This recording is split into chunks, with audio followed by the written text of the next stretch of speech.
Hi, thank you for watching this visual oral history. I'm Jeff Davis of the Sonoma County Wine Library.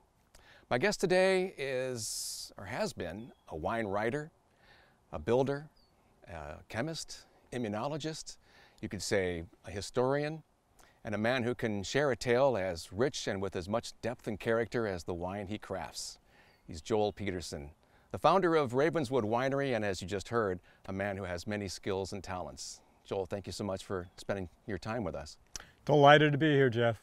Can't tell you how much fun it is talking to you and sharing, stuff that I love, wine itself, of course.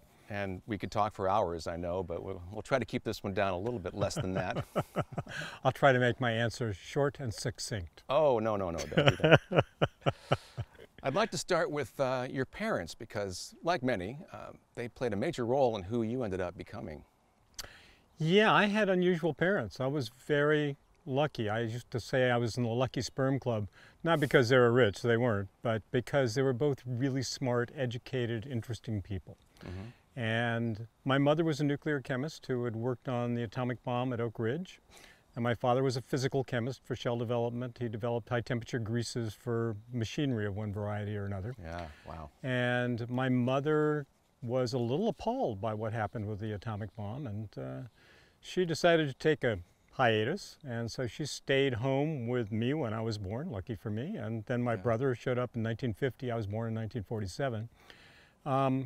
And not surprisingly, she got bored, and when you get a smart woman's bored, they either get in trouble or they find something to keep themselves out of trouble. And my mother decided that she would learn to cook because cooking was like chemistry. Right. And she read a book by Elizabeth Davids that said the French drank wine with their meals, and she thought, well, that's a really interesting idea. She'd grown up in Bolinas, California, which is on the coast. Most of her relatives were dairy farmers.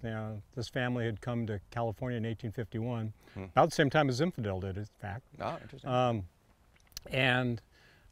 So she'd never really delved into wine, but she decided, well, let's have a bottle of wine. So she went to find a bottle of French wine, and so she ended up at the city of Paris in San Francisco. Little wine shop in... Yeah, a little wine shop. They had a French wine cellar, in the city of Paris. And she asked for a bottle of wine that would go with turkey for Thanksgiving.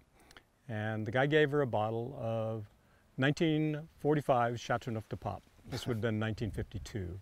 Wow. And that bottle of wine turned my parents into winedrinkers. They both got very excited about that. My father actually found a guy in LA, Mike Elwood at Lords and Elwood in LA, who would ship him wine, and they had a beautiful catalog. I still have the original catalog they were buying wine from in the early 50s. Things like, Aubryon, Chateau Aubryon for $5.35, that kind of stuff. So wine was available. They started a collection. They found other people who were interested in wine. They were founding members of the Berkeley Wine and Food Society.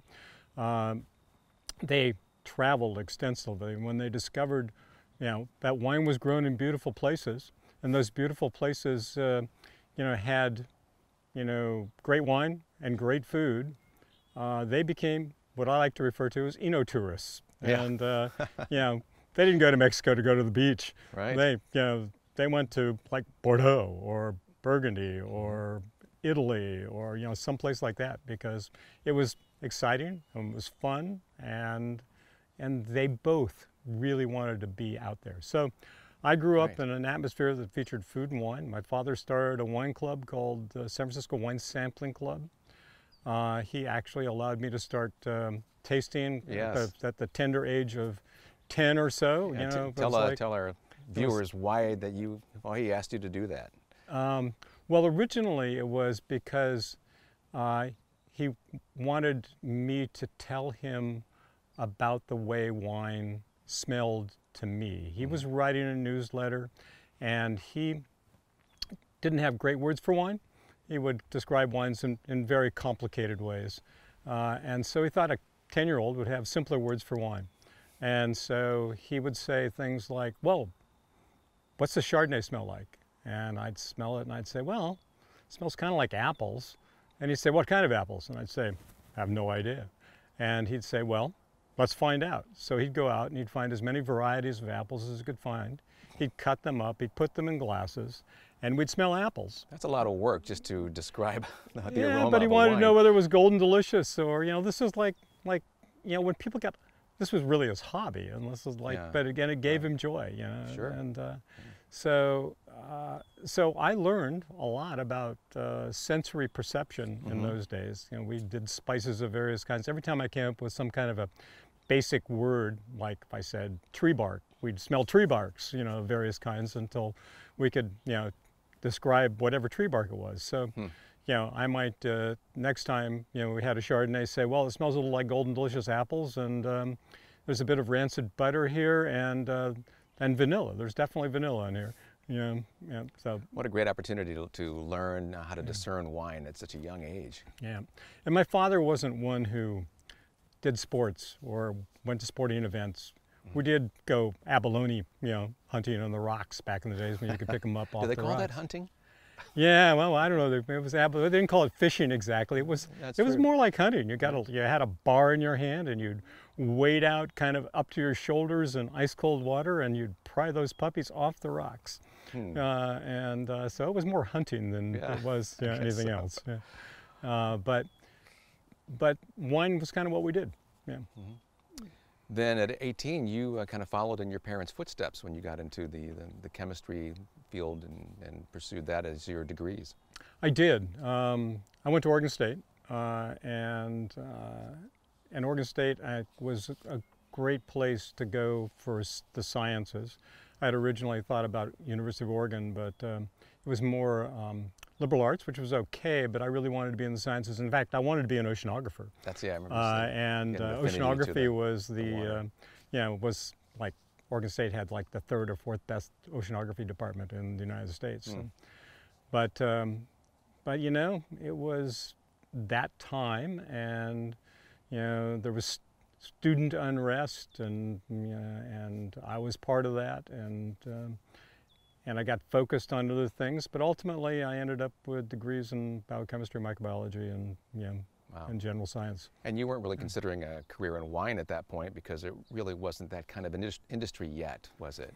For at least to you. Well, yeah, I didn't think of wine even as a profession. I thought of wine as an avocation, as something you did because it was fun. Right. And Oregon, let's just say, was a wasteland when it came to wine. I mean, like when I went out on one of my early dates when I turned 21, I thought, okay, I'm going to impress this girl with my wine knowledge. We're going to go down this wine list, and like, it's going to be really super. Turned out the only bottle they had was Mateus Rosé. Not much you can say about that. Nope. But she loved the stone bottle. She put a candle in it. Of course she did. It worked out just fine. That's funny. Tell me about the year you took off after you graduated from college eventually. Yeah, when I graduated from college. And when I say took off, you took off. I took off. Well, actually, I didn't take off right away. I had to earn some money. So I took about 6 months, and I came to San Francisco and drove ambulances day and night for 6 months, basically, as managed to get a job as a dispatcher. I also attended, I drove, and so I made enough money to kind of like free myself for a while.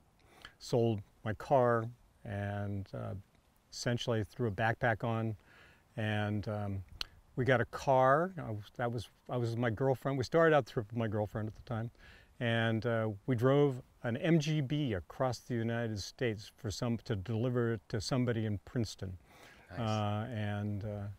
And then we ultimately hopped on Icelandic Air and headed to Iceland, and then to Luxembourg. Wow. And we were going to hitchhike everywhere, and it was snowing, badly timed in my part, and so we'd stand in the snow freezing, and nobody'd pick us up. And the American convoys would go by, because there was a big military base close to where we were, and half of them would be flipping us the peace sign, and half of us would be flipping us the bird. You had longer hair then? My hair was definitely growing by that time. Finally we got picked up by a guy in a big old Mercedes who drove us all the way to Munich. And in Munich I decided it was time for us to find a car. So I ended up getting a 1950 Volkswagen for $50. And we drove this 1950 Volkswagen all over Europe. It was not a wine trip. It was like a let's just see what is here trip. So went down to the coast of Spain because we were freezing to death in Germany. You know, sat there for a while, went up into Logroño and Haro and across the top of Spain, down into Portugal, across Portugal, back up through France and into Great Britain and back down all the way to into Italy and across to Istanbul. And now, were you finding good wines along this? Yeah, we these were travels? drinking. Are you kidding? We were sure as poor as church mice, so couldn't find good wines. I mean, like, yeah, we were drinking stuff out of tankers. I mean, like, it was like we had a 5-liter in the back of the Volkswagen. And we would stop and fill it up literally out of things that looked like gas tanks. You take it and you fill it up. And the wine was acidic and it wasn't very good, except when I got to Logroño, I was walking around the plaza and I thought, God, I think I'm hearing my mother's voice. And somebody's saying, Joel, Joel. And I'm going, I'm hallucinating. This is impossible. Yeah. And I turn around and there's my mother. And she and my father were on a Byron tour, an tourist with Carl Petrowski and a couple of other people from Esquin Imports, which is where I had worked, part-time during high school. And my mother said, well, where are you staying? And I said, well, we're staying out in the field, And she said, you might as well come and stay in my Parador. The carpets are probably more comfortable than your field. So we stayed with my parents, and we joined the group that was going around touring because Carl was on a buying trip. He was looking for Rioja to buy. So we went to a number of places, and everywhere they went, they were given bottles of wine. Of course, they couldn't take them with them, so we got them. So we'd pick up 7 or 8 bottles of wine at every stop. And so I began filling up the boot of this like Volkswagen. I think the Volkswagen must have had a tilt on it by the time we were done, but we must have had 100 bottles of wine in the back of that, maybe more. What a great turn of events that. No kidding. So we were drinking pretty well. So by the time we hit Portugal, we were doing well. And so we trade wine with people. Ran into a Spanish rock band in Sevilla. My girlfriend at the time played the guitar beautifully, and so we struck up this conversation with them and shared the last of the wine, with them, and we went out to their concerts at the Piscinas, one variety or another. It was an amazing trip. I saw a lot of people. We ended up actually getting into Eastern Europe. Don't ask me how. I have no idea. We drove up to the back of Romania from Hungary and sat there until they finally gave us our, our visas. Yeah, which took hours.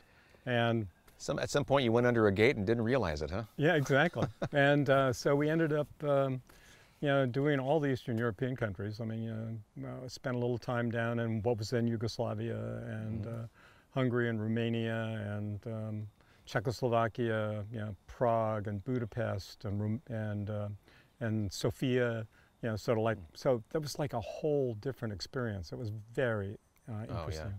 Ultimately, drove the car, sold it for a little bit more than I bought it for in Amsterdam, and took the Royal passes and went up into Sweden and Norway and Denmark, and came back. And was this a full year that you? This was a full year. Yeah. Well, it was actually just shy of a full year, but nearly.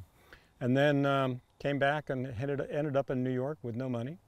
And I'd run into a guy in Italy who said, well, come visit me in Buffalo if you're ever in Buffalo. So I did. And he put me up for a while, but even he was getting tired of me after a while. And I said, well, how am I going to get back to California? I don't have any money. And he said, and I was rooting around his garage. Turned out there was an old BMW motorcycle, an R55, it had a bent roll bar. He'd crashed it, he'd broken himself up, he'd never ridden it again. So I straightened it up and put it more or less back together, got a new fender, and took the broken fairing off of it and said, well, let's go. So I'd never ridden a motorcycle in my life, and I rode out of Buffalo in the first snowstorm. And he was fine with you taking it? Yeah, he charged me $1 for it. He said, get rid of it, because I can't, he said, I will never ride it again. And so we rode the southern route, and 5 days later I was riding into my parents' yard on Thanksgiving Day, just in time for Thanksgiving.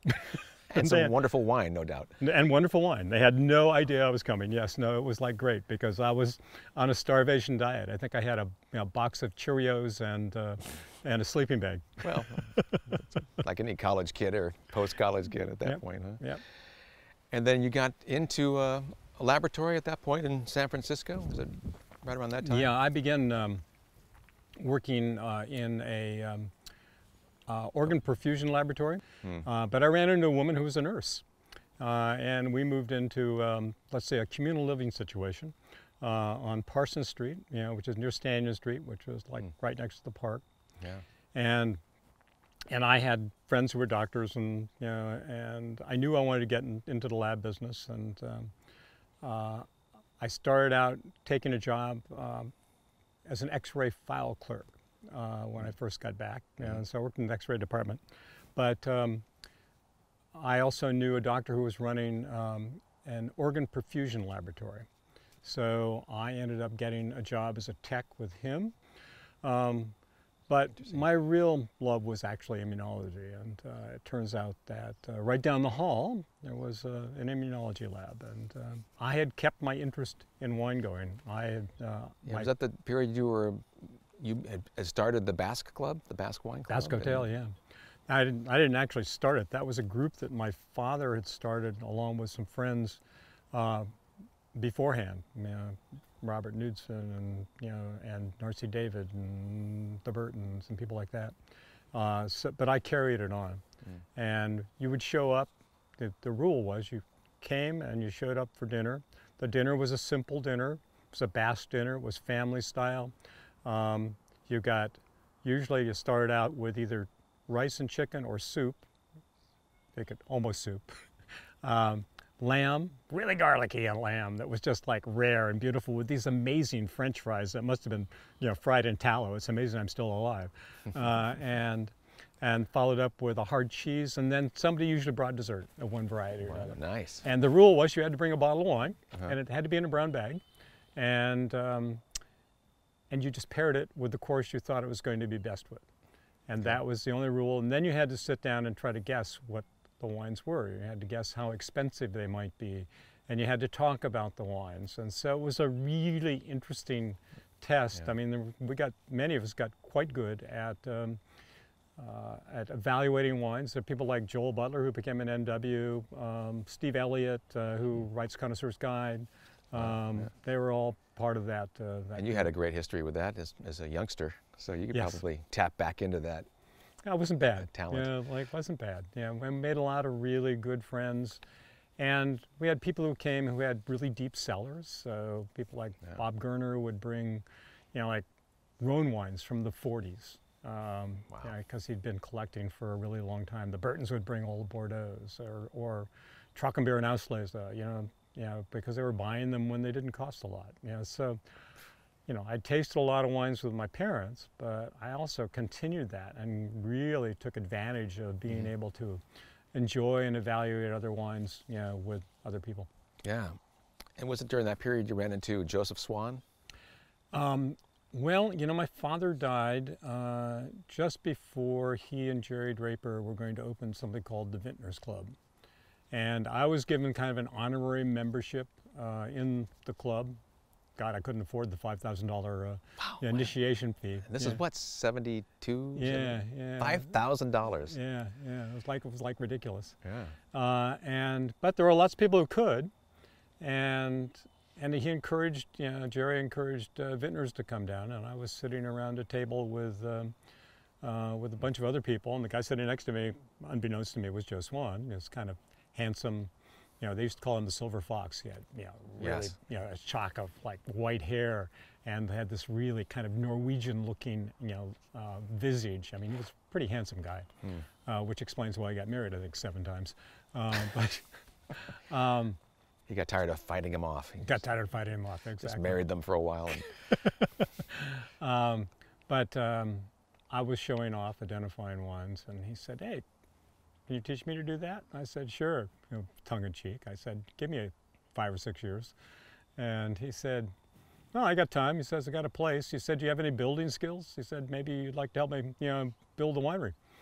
because he was putting up a tin building at the time, and I said, well, sure. So I would go and spend weekends and vacations with Joe Swan. What was he doing at that time if he didn't have his winery yet? He was making wine. I mean, well, Joe had an amazing history, of course. He was an airline pilot. He was the pilot negotiator for Western Airlines. He at one point was a card-carrying communist. You know, he had obviously pretty left-wing, let's say, labor organizer tendencies. But he was also super smart and very soft-spoken. And he, well, when we did Joe's memorial service, a woman came from Minnesota where he was stationed with Western for a while. And she said, I knew somebody weird had moved in next door. He said when he tore up the lawn and he put in a vineyard.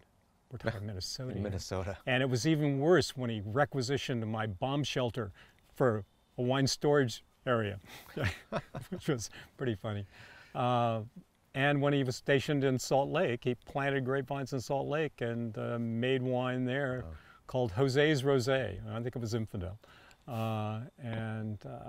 And he was good friends with Andre Chalachev and Maynard Monahan, and he'd been kind of planning this escape for a long time. He had a special clone of Pinot Noir and Chardonnay that he had picked up in Burgundy at some famous vineyard, which is now called the Swan. The Swan clone.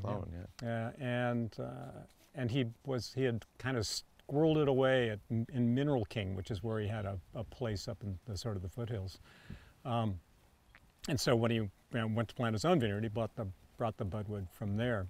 But he was making wine in his basement at the time, and the barn. God, the barn. And his first wine, I think, was the wine that truly inspired me to think about Zinfandel seriously. I didn't really know much about it before that. I mean, obviously, I'd been drinking lots of Cabernets and other things that were happening in Bordeaux and European wines, Syrah. But the 1968 Swan that he made from a essentially mixed black vineyard, in theory, Zinfandel, on his property was monumental. You just kind of went, oh my God, this is really good wine. This is mixed black. This is California. It was an old vineyard, and unfortunately, he tore it out to plant Pinot Noir. He then began a relationship with Mike Teldeschi in Dry Creek, and so I would go up to Dry Creek with Joe and look at vines, and just had great admiration for the people who grew them and the vines themselves. They were marvelous even then. And Joe made amazing wine in the early 70s out of those vines. Up until 75, his wines were some of the best, if not the best, Zinfandels in California. That must have been the same era that has a photo of you with Joe Swan and Andre Chalachev. Yes. You with your long blonde hair. Yep. My red striped shirt and my white bell bottoms. Right. Oh, it was bad. That's funny. And it's still hanging in the tasting room at Swan. That's Swan. Yeah. That's very funny. Yeah, Andre was there a lot. Andre and Joe were great friends, and I learned a lot from just sitting around talking to Andre at the dinner table while he was smoking like a chimney. He could keep 3 cigarettes going at the same time. Pretty remarkable. And one of the more amusing moments, I'm working with Joe, and Joe's like an airline pilot. When he starts a project, he begins from the beginning and he goes to the end, and there's no break, and everything's checked off. It's like, it's a checklist in his mind. A checklist, right? Yeah. So if you're racking barrels, basically there's this kind of thing you do, with the hoses and everything else, and then you clean up afterwards. And so we were doing that one day, and June came down, his wife, and she said, "You got a call?" And Joe says, "I don't take calls when I'm working." And she says, "I think you'll take this one." And he says, "Okay." And he comes off and comes back and he said, "Hey, would you like to go to lunch?" And I said, "Wait a minute, we're going to stop racking and go to lunch?" He said, "Yeah, put some sulfur water in the lines, we'll be okay." I said, "Where are we going to go?" He said, "You'll see." So we get in the van and we head out across Adobe Road, and I said, "We're going to Napa?" And he says, "Yeah, we're going to Napa." I said, "Well, where are we going?" And he says, "You'll see." And we get clear down to Rutherford, and suddenly he makes this right. And I thought, we're going to the DePans estate, you know, like, so the BV people, Yeah. who still owned BV at the time. And we pull into the DePans house, and there is Maynard Monahan, who was the marketing sales guy for BV at the time, and Andre. And it turned out that the DePans had just left for Europe, and these guys always raided the refrigerator when they left because they always left a bunch of stuff. I think the DePans were wise to them, so they actually stocked the refrigerator. So we had all these like amazing delicacies and great bottles of wine. Joe had brought a bottle of wine. Yeah, it was fantastic. It was the like BV wine. BV wine, Beaulieu Vineyards, yeah, and Beaulieu Vineyards, you know, Georges Latour, yeah, stuff. It was like, it was pretty impressive. Particularly, I mean, pretty impressive. I mean, I was like 25 or 26 maybe by this time, and I'm still a newbie. I'm going, wow. And you're hanging out. I'm hanging out nice with lunch with Joe Swan and Andre Chelichev and Maynard and the DePans house. I'm going, you know, I could get used to this. The dean of winemakers, Andre Chelichev. You know, he was like considered to be the best winemaker in California at the time. Yeah. And he was. He was very, he's the very one who good. elevated the quality of wine in the region, in the entire And, you know, Northern California. he had that whole idea about planting Pinot Noir in cool regions like the Carneros, and made Cabernet really well. And even though he was using an American oak, he managed to overcome a lot of those issues. Yeah. We did, in 1975, we did a vertical of BV Georges Latour with Andre, going back from his first vintage in 1943 to 1970. And the 1943 turned out to be the stellar wine of the evening. Some of them were really good, but this one was amazing. And it had a label on it that it came from my father's cellar, actually. It had a label on it that said, for experimental use only. Yeah, this wine was not for sale. And Andre said, well, yeah. He said, you know, we didn't make very much of it. It was a war year. My son and I picked most of the grapes. It was so cold, the grapes wouldn't ferment. I had to build fires to get it warm enough to ferment the grapes. He said I had to leave it on the skins. He said, I thought it would never be drinkable. He said, so I didn't ever really release it. But it was like magic, like all those years later. Yeah. I just want to say you are a lucky bastard. I am a lucky bastard. It is true. And we're only not even halfway through your story yet. The last time we talked, you said I've been a very lucky man, but that doesn't cover it. I mean, I have been a very lucky man. You are richly lucky. Richly lucky. And, so when did you start making your own wine? Well, I made my first wine not with Joe Swan, with my father when I was about 14. It was a Pinot Noir, and it was really awful. It didn't turn out well, and he never tried it again. Okay. But we threw some of the grapes into the garden, and we had little grapevines that were growing ever after that. You know, we couldn't quite get rid of them. They kept popping up no matter what we did. Naturally, from the seeds. Little Pinot Noir grapes from, well, God knows where they're Pinot. But they were from the seeds. But I made my first real wine in 1975 when I was still living in Berkeley. My brother made a little cedar vat for me. I ended up getting Cabernet grapes from Alexander Valley and from Forest Tanzer. And I made a barrel of Cabernet, basically all punched down by hand, all native yeast fermentations. Joe wasn't using native yeast, but I was sure you could do it because the Europeans all did it. And I got a Yugoslavian oak barrel from Wine and the People, and which was a beer and wine place on University Avenue in Berkeley. And I made this bottle of wine. Yeah, I made this like one barrel of wine, and it was actually quite good. And I still have a few bottles to this day that I open up periodically, and they are drinkable, you know, surprisingly. So it inspired you to possibly go further? Well, I had already been inspired by Joe Swan and Andre and all the rest of that. I was highly influenced. But you gained confidence, though, now. But I gained confidence that I could actually do it myself. So in 1976, I went out and bought a redwood, one redwood fermenter that was kind of a copy of Joe Swan's redwood fermenters. Joe let me use space in his winery. I managed to find some grapes from a guy named Joe Vogensen up in the northern end of Dry Creek, with the help of Tom Badlinger, actually, who like connected us. My hair was still long and I was still hippie looking, and people thought I was a little weird. Farmers are not exactly the most liberal people when it comes to that kind of stuff. Right. Particularly old Italian ones.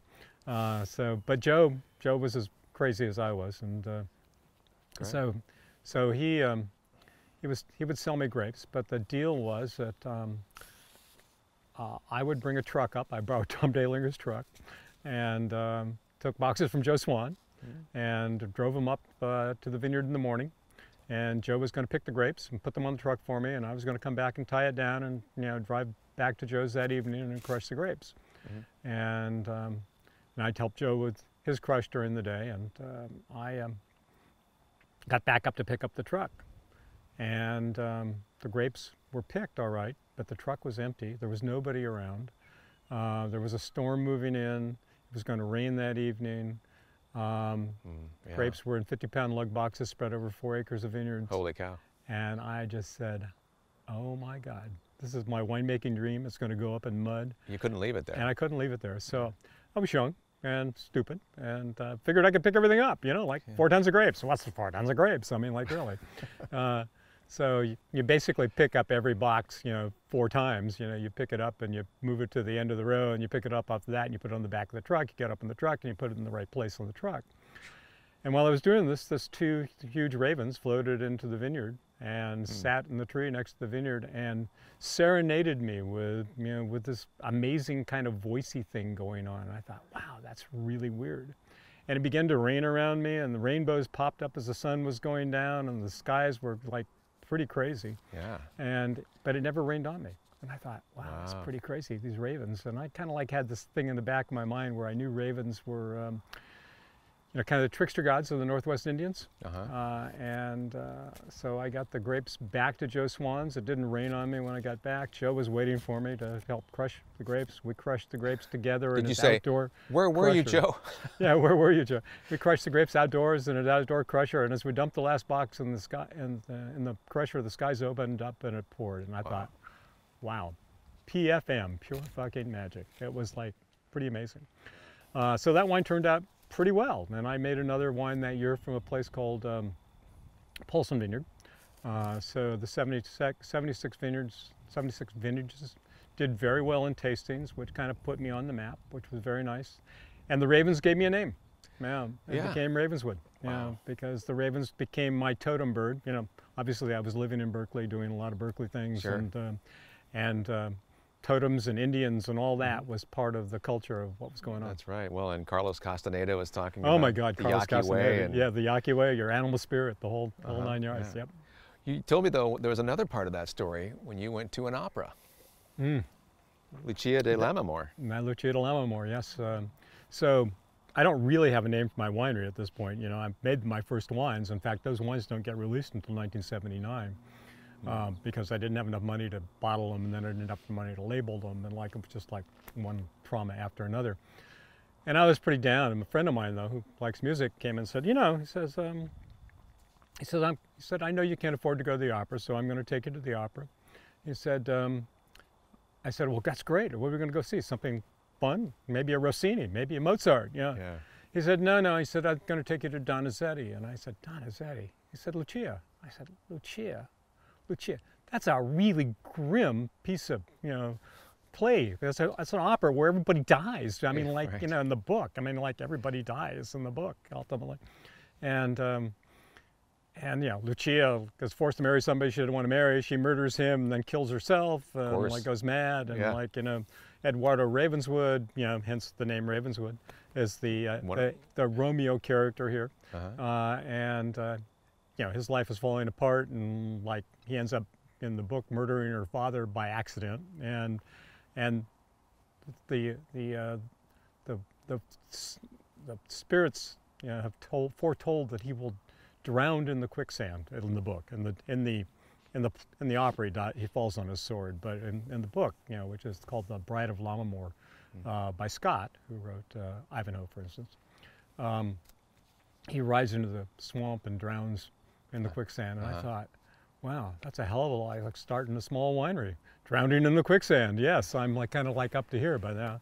And I thought, wow, Ravenswood. Ravenswood. Ravens, I like it. It's a great name. It's got the angst, it's got the ravens, Yeah. you know. And it's like the universe was just handing you this whole idea. Exactly. So I played around with it for a while, and then I found David Goines, you know, when I finally could afford to get a label. And David Goines had been Alice Waters' boyfriend. I'd met him at Chez Panisse, and he had St. Hieronymus Press, and he was like making these amazing posters.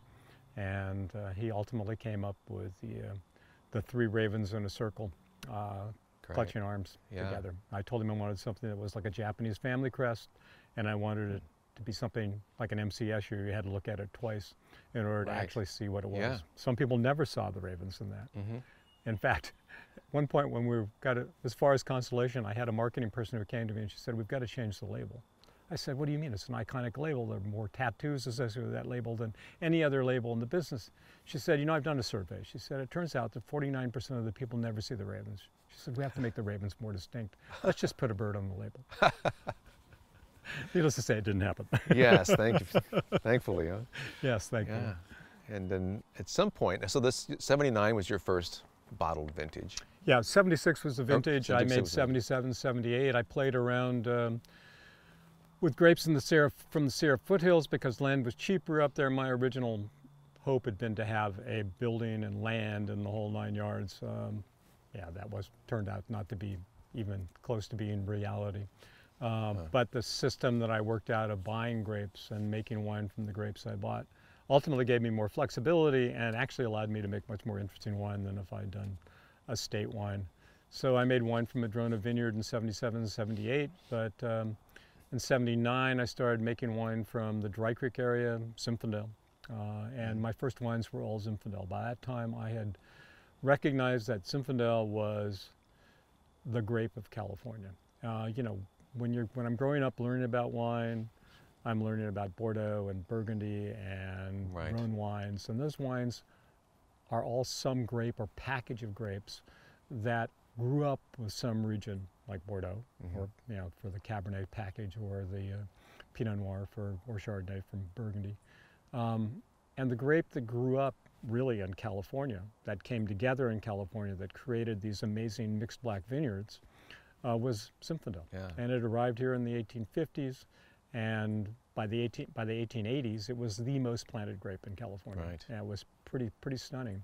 So if I could work with any grape that I wanted to work with, I should be working with Zinfandel, was my thought, because it is California's true heritage. And you were hanging around all those Italians up in Dry Creek, and you saw what they were doing with it. Yeah, well, what they were doing, people like Fopiano and not so much the Sagaccios then, but they came along later. The Sagaccios were, you know, crushing, had a big crushing, the Pedroncellis for sure. You had Nervo Winery, people like that were just doing some really interesting wines. Raffinelli. Yeah. You were surrounded by Italian winemakers. More inspiration. Yeah, exactly. And they were making pretty decent wine. A lot of it was jug wine because they had been forced to go that direction because it was hard to sell expensive Zinfandel. Oh my God, my first wines were $7.50. You should have heard the outrage. $7.50 for a Zinfandel?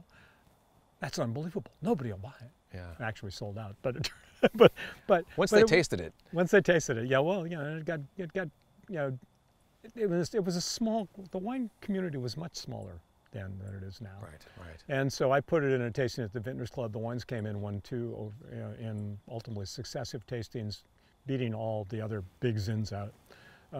What fun that must have been. And that it was fun. But it also turned out it was a group of influencers that were tasting them. So they said, "Oh, well, you got to have these wines." And so, you know, it just, and there wasn't a lot of them. I made 427 cases in my first vintage. So. And shortly thereafter, you came up with the slogan, "No Wimpy Wines." Yeah, that actually happened a little bit later. I had the good fortune to run into a guy named Reed Foster, who was one of the kind of people who was very involved in the Vintners Club.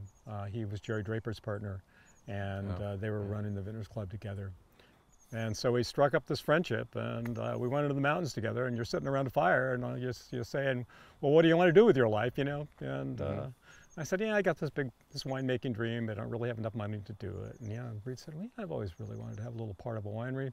He said, I think I could put together a group. And so, like in 1979, he managed to raise $100,000, you know, which was like, wow, like an amazing amount of money in my mind.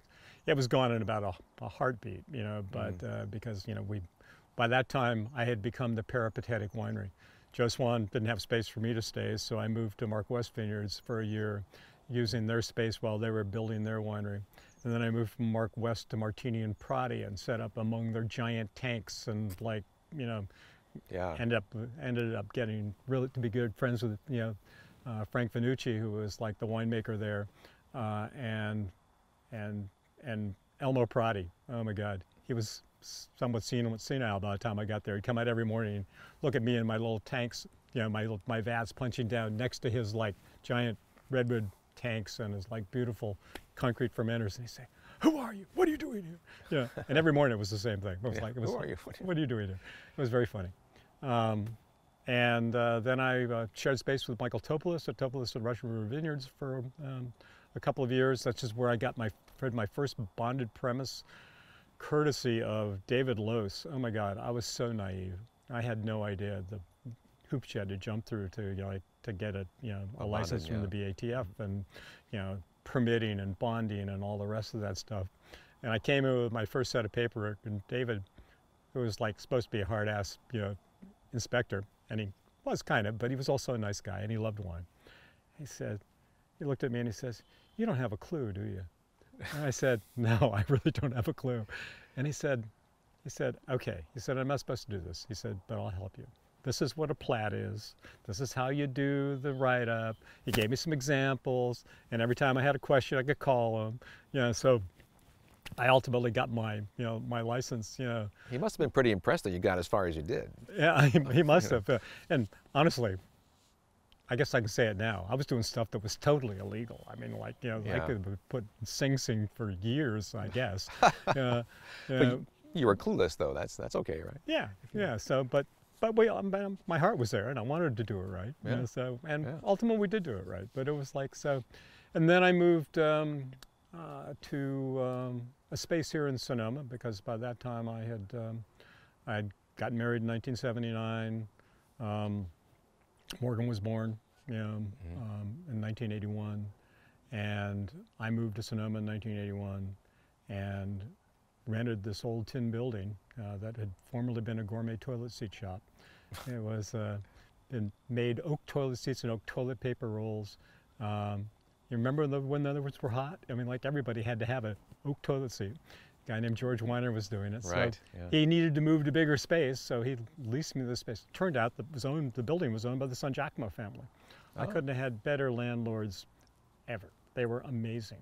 And they had all the equipment I didn't have. They had a forklift. I would go steal their forklift when I needed a forklift. They had, you know, trucks. Yeah. You know, they saved me more than once. I mean, it was pretty amazing. That's the same location where the Ravenswood winery was for many years. Yeah, I was there really from 81 to 91. And in 91, we bought the facility on Garricky Road. But by that time, Vintner's Blend was taking off. And I was really traveling all over Sonoma County making wine. I was making it at Vinwood. I was making it at McDowell Valley.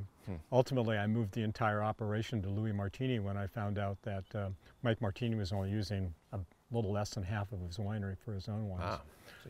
Over there in Napa for a little while. Over there in Napa for a while. So we'd outgrown the Garricky Road facility pretty quickly. We continued to make small lot wines there, but Vintner's Blend, like, you know, basically was the savior, the cash flow savior, and the downfall of Ravenswood simultaneously. Really? Yeah. Now, how did that happen? Well, that's a lot longer story, but you know, ultimately that happened because, you know, it was an inexpensive wine. I could make lots of it, and I did. I mean, ultimately, before it was all said and done, I think we were making, what, close to 700,000 cases of Vintner's Blend. Wow. Yeah. And Constellation ultimately bought Ravenswood for the Vintner's Blend, and they just beat that in. And they saw But the wines your that were close to success. my heart, of course, were the single vineyard wines that I made and continued to make until the very end at Constellation. Yeah. But people were introduced to Zinfandel. I had people come up saying, well, Vintner's Blend was my first red wine, and it turned me into a red wine drinker, and yada, yada, all the time. But ultimately, yeah, making Vintner's Blend isn't really very much fun. It's a challenge, and to keep it as good as you need to keep it and have it still reflect the vintage and still keep the price at around $10 or lower was a bit of a challenge. And we got really good at it, but it detracted from the things I really cared about, which were but it also, I mean, the flip side of that was that it created enough cash flow, so it allowed me to do more expensive wines and from older vineyards that were low production and do all those things. Yeah. And ultimately, because Reed and the rest of my partners were in their 50s when we got involved, and were in their 70s and 80s, when we sold Ravenswood, they needed an exit strategy. So first we went public. We were a public company, traded on NASDAQ for a year, more than a year, from 1999 to 2001. And when Constellation came along and said, well, we'll gobble you up here. And they did. And did you have a say in the matter at all, or is this kind of out of your hands? I was kind of outvoted, I owned the majority of the stock. I owned enough stock so I could control, the voting when we were a limited partnership. And I was one of the two general partners. But when you're a corporation, you're really run by the board. And the board was made up of, people who were the partners. And literally, I was outvoted. So I couldn't, ultimately I just had to say, okay. I mean, ultimately you can only fight it for so long. But, the deal was that, I had to have a job afterwards, and so Constellation made me a senior VP in Constellation, and I got to do some amazing shit with Constellation. So that's what a great opportunity again, and once again, luck is in your corner. Pure luck, So not only did I did I built a great winemaking team, people like Peter Mathis and others that Gary Sitton and Jen Bellows, who's now the winemaker at Faustus, and Gary, who is now the head winemaker at Coppola. And Peter, who has his own label. I love Peter's Grenache. Just like this amazing team, and like this group of cellar workers who were totally dedicated, and we had almost no turnover. So they'd grown up with me, so it was really easy. So in some ways, everybody was kept on. The whole cellar team was kept on, and we kept making wine, kept growing, and I ended up doing a lot of road work, doing a lot of, proselytizing for Zinfandel, if you will, as it were. I got to travel to Europe. We sold wine in, the Nordics and the UK and Germany. I got to travel as far as Kuala Lumpur and sell wine in Kuala Lumpur and Japan. I mean, it was just, honestly, it was amazing. What year did Constellation buy out Ravenswood? They bought it in April. I know that because it was right around my birthday, of 2001. Okay. And so I bought the vineyard we're sitting in 2002. Were you with Zap at that time yet? Oh yes, Zap. We had started Zap some years earlier. I think we started Zap in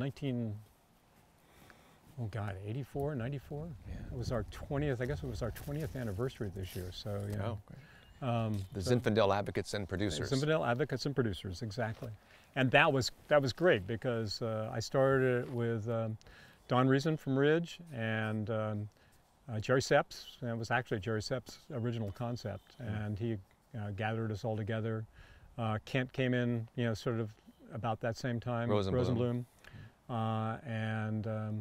Yeah, it was like an amazing group of Zin producers who wanted the world to know about Zinfandel. And it's only gotten more amazing with the other people have joined in and have been past presidents. Yeah, I was past president twice, and we have about 300 wineries when we do our annual tasting.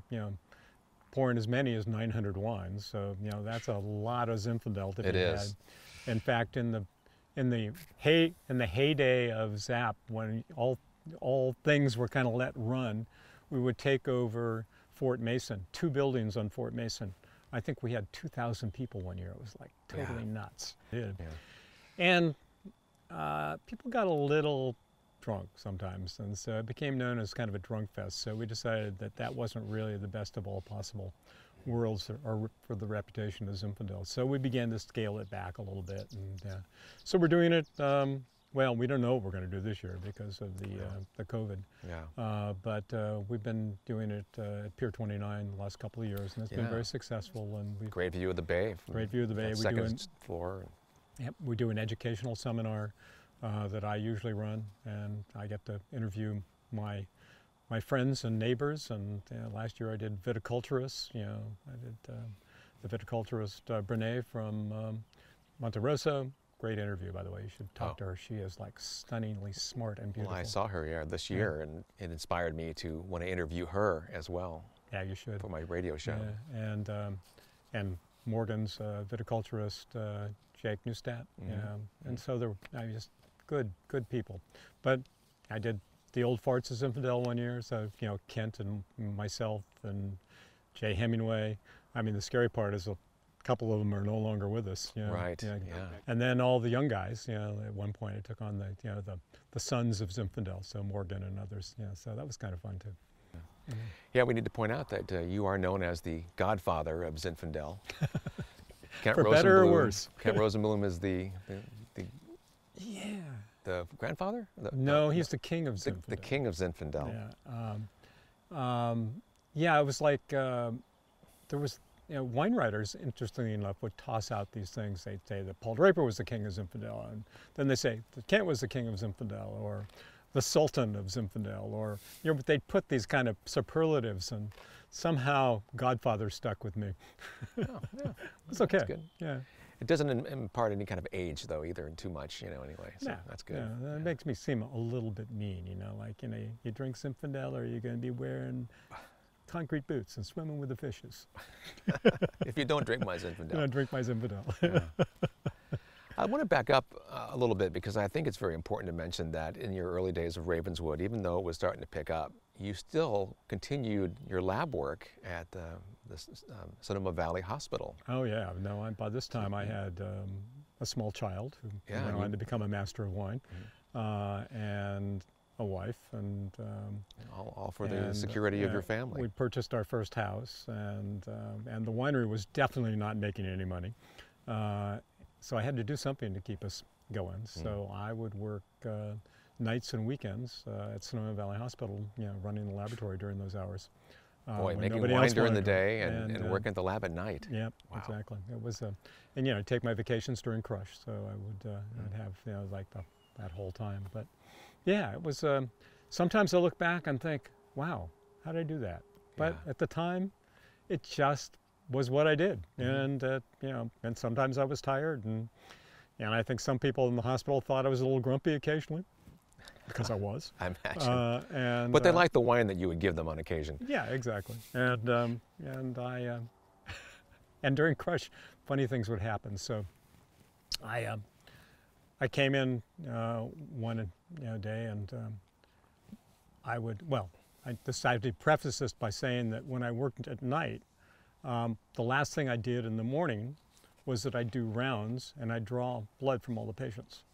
And so, you know, that's, so that you're talking to them, and they're, you know, you're cleaning up their arms, and you're sticking needles in them, and, you know, and things like that. And I was pretty good at it. So I walked in one day and opened up my time card, because I had to punch in, and on it was attached a note. And there's a note from the pathologist, who was the boss, who said, "Joel, this must be you." And I said, "Really?" And so I opened up the note, and I looked at the note, and it said, "Thank you for the great care I got in your hospital. I really enjoyed the nurses, and your staff was so kind and lovely. But will you tell the mechanic who works in the laboratory and draws blood in the morning to wash his hands?" I washed my hands impeccably, by the way, but it turned out they were so stained with grapes from making wine that they were black. Yeah. Yeah, that must have been frightening to the patients. It's been a little disturbing. Yeah. It's funny. We didn't get around to saying what No Wimpy Wines, where that came from. Why don't you tell that story? Yeah. So No Wimpy Wines, that was really my partner Reed. So in the early days of Ravenswood, we'd essentially sell every bottle of wine pretty much ourselves. We had a broker, but Reed and I would call on accounts, and he went into the California Wine Merchant, which is Greg O'Flynn, and Greg said to him, he said, well, you know, when are you going to make white Zinfandel? It's hot. You guys make Zinfandel, make a lot of it. And, yeah, that was pretty popular at the time. And Reed and I had had this conversation earlier because Reed was worried that we didn't have a cash flow wine. I mean, he was a Harvard Business School graduate, so he knew business. Right. And he said, you know, you should make white Zinfandel. And I said, I'm sorry, I don't do pink, I don't do sweet, I don't do wimpy. It's not going to happen. He said, well, you better think of something. And that's when I came up with Vintner's Blend, you know, sort of this lighter red wine that was less expensive. That was really honest Zinfandel. So Reed said to Greg, said, don't think that's going to happen. He said, Joel's adamantly opposed to it. In fact, he has a sign over the fermenter that says no wimpy wines allowed, which was totally fabricated. and so it was stopped right there, except that I got a call from Greg, and Greg calls me up and he says, yeah, I'm coming up to the winery. He says, I want to see what you're doing. And by the way, I want to see the sign. I said, the sign? He said, you know, the sign that says no wimpy wines allowed over the fermenter. I said, oh yeah, that sign, Greg, because by this time I'm clicking in that, you know, this is Reed's account and like, you know, right. Yeah, and so I call up Reed and I say, you know, Greg's coming up here and he wants to see the sign. I said, what are you going to do about that? So Reed's son decides that, okay, we can't let my father look like a liar. You know, so he has a sign made. So by the time Greg arrives, we have a no wimpy wines, sign, hanging over the fermenter. And so it stuck. It was such a good moniker for what we did. And in the time, it didn't mean Harley Davidson and the biggest, blackest, giantest wine. I was making very balanced wines in those days. I mean, later on, No Wimpy Wines took on a whole different thing that it hadn't. But it was really my reaction to white Zinfandel. Right. It was like, white Zinfandel was the wimpy Zinfandel. It was the one that really didn't represent the grape very well. It was sweet. It was slightly fizzy. It was pink. Nothing wrong with pink wine, but Zinfandel does such other things. People begin to think that Zinfandel was a pink grape. That's right. Yeah. For many years, they were like, when you bring them a red Zinfandel, they'd be like, no, I wanted Zinfandel. Yeah, exactly. I had a person come up to me at a tasting and accuse me of being a charlatan because my Zinfandel was not pink. She said, that's not Zinfandel. Zinfandel's not that color. Right. And I think, yeah, there's a lot of work to be done here, which is why Zaps are. Right, and has been continually since then. So tell me about, when did you get into, finally, your small brand again of Once and Future? Well, as 2014 rolled up, I could begin to see the writing on the wall as far as Constellation was concerned and Ravenswood and the way they were spending money. They'd taken on lots of other brands. So there wasn't as much room as there had been. And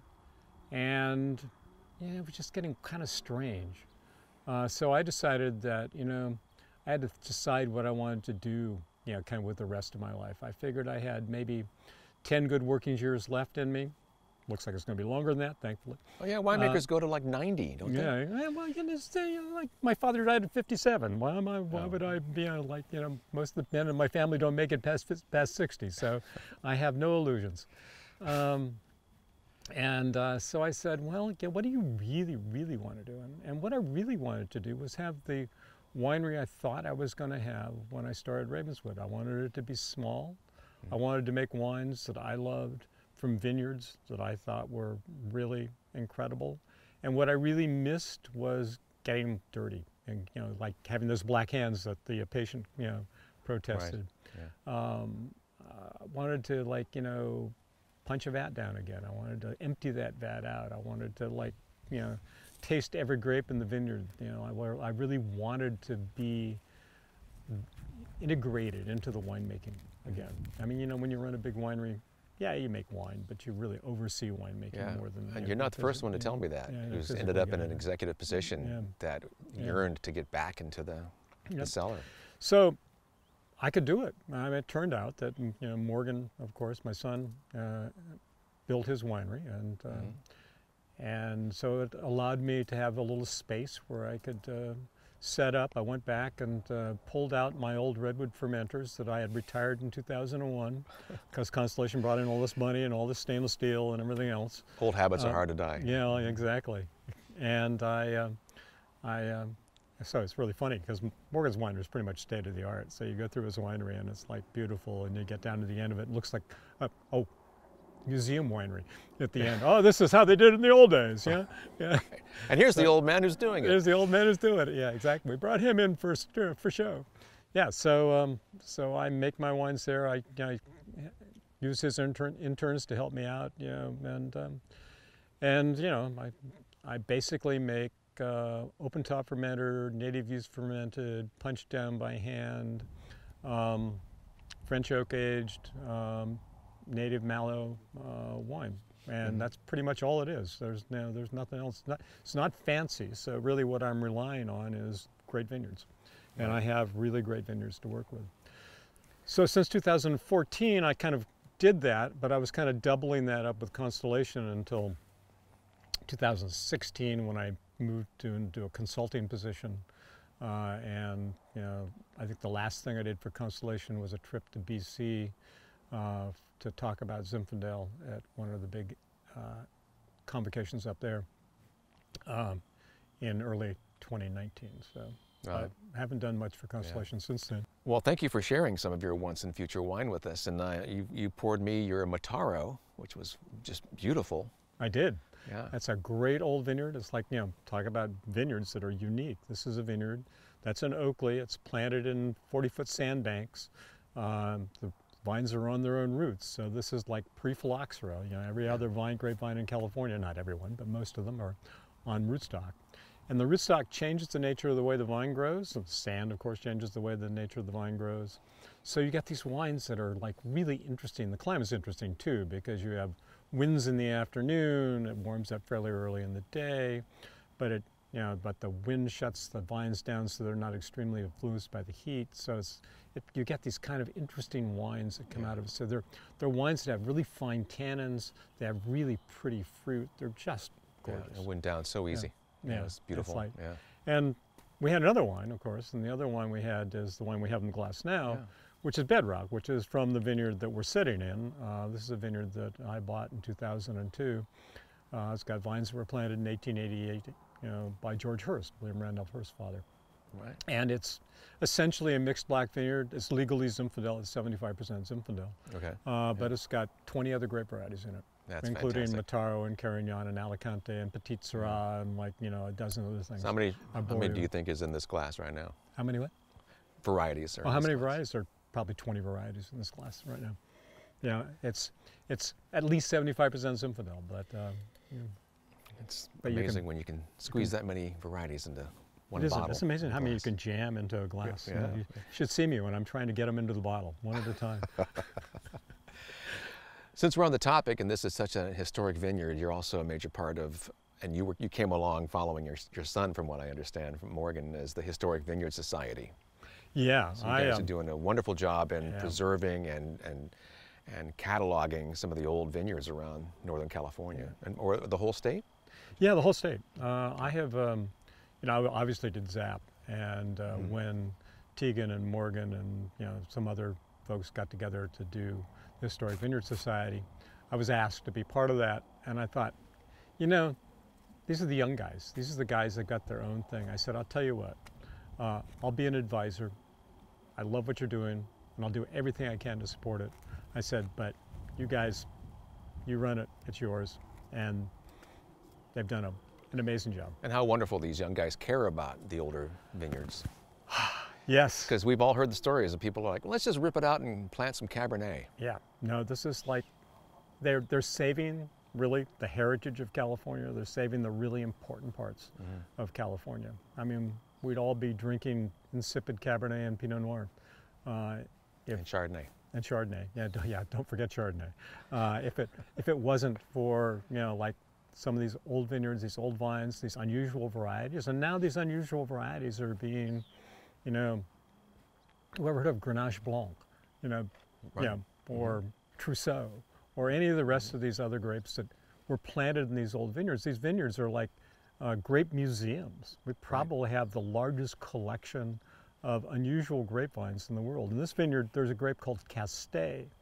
And Castet, last time I checked, there might have been a hectare planted somewhere in France, but it was apparently the dominant grape variety before Cabernet Sauvignon showed up in Bordeaux. And humorously, the Bordelais just approved new grapes to be planted in the face of climate change in other regions of Bordeaux. Right. And one of the grapes they approved is Castet. Yeah, so we have like 3 vines out here. Yeah, why did Castet get here? I have no idea. But it's like, it's totally amazing. I don't know if it's like a placebo effect or what, but when I taste a wine like that that's mixed blacks, has a great variety of different grape varieties in it, I can almost taste the depth of character, and each, not individually, but you just know there's a lot going on there. Well, this whole idea of mixed blacks started in the about 1884 or so. It was being started. There's a guy named Charles Wetmore who wrote a whole treatise on California wine at the time, and he recommended mixing grape varieties and planting these mixed blacks because they tended to compensate for one another. So Zinfandel gets really, really ripe if you're not careful. It's uneven ripening, so it can produce wines with high alcohol. Right. Most of the other grapes that are planted in these vineyards ripen a bit later. So when you mix the two, they end up being more balanced. Some of the grapes have more acid, some of the grapes have more color, some of the grapes have more tannins, so you get this whole thing.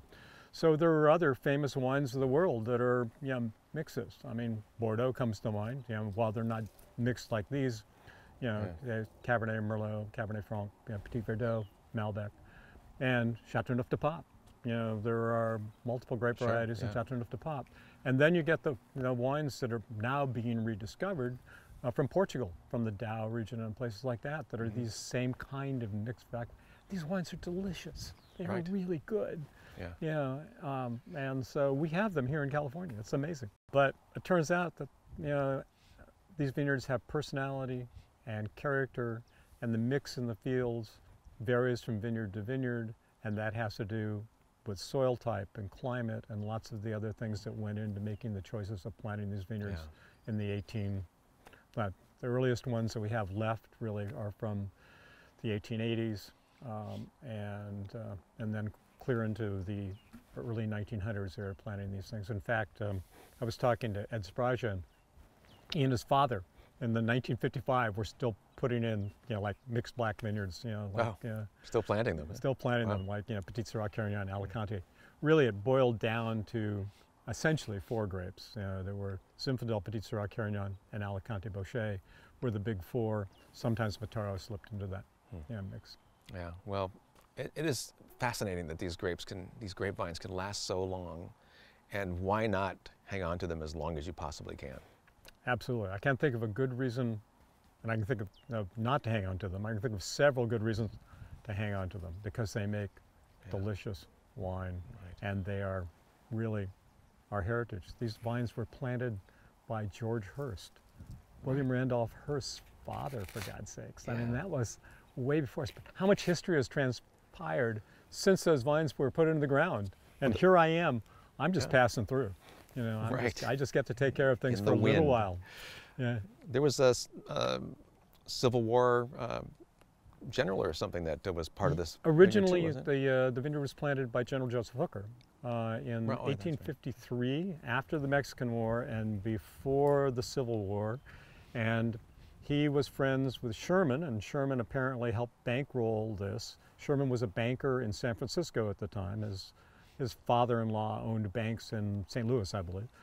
So they put a branch out here to take advantage of the gold rush. So those vines don't still exist, but however, he was part of this property. No, he was part of this property. He was probably mission vines when he put them in. But again, what history? For what history? This patch of land. This was in the hands of the ambassador to the Far East at one point, who Morgan dug up his journal. And it's this journal. It's like right there. He's at the time of the Chinese Exclusion Act, which has got to be a terrible time to be an ambassador to the Far East, but he also is at the time of phylloxera. and phylloxera is hitting, and everything he does turns out badly. And the last entry in the journal is, "Hallelujah, I sold the vineyard to Senator Hearst, buying my wife the diamond ring she deserved, moving east, getting out of here." Well, I'm enjoying your Zinfandel made from this property, and I think with the wind kicking up now, we should probably drift off in the wind ourselves. Okay. Joel, it's always a pleasure to talk with you, and congratulations on an exceptional career. Well, thank you. I've been, as I said, very, very lucky, and I've met some really amazing people. And cheers to you and people like you who love wine. Yes, cheers to that.